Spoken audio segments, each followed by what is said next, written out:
Hi friends, நம்ம நெவிஸ்கல்ல பார்த்திங்கன்னா இது வந்து கொத்தமல்லிங்க. கொத்தமல்லி வந்து விதைச்சி என்னையோட 14 நாள் ஆகுதுங்க. சூப்பராகவே முளைச்சி வந்திருக்கு.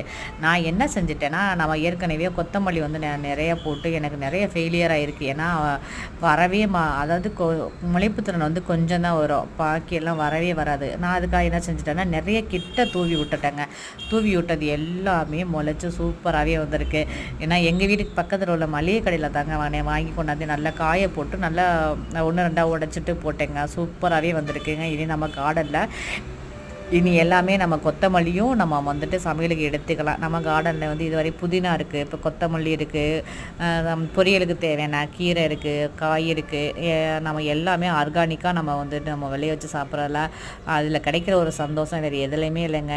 இதே மாதிரி எல்லாருமே பண்ணுங்கள். மாடி தோட்டம் வைங்க, இல்லைனா தரை தோட்டத்தில் ஏதாவது வந்து நடவு பண்ணிவிட்டு அது வந்து எடுத்து சாப்பிடுங்க. அனைவரும் இயற்கையை வசித்து நேசிப்போம். நன்றி.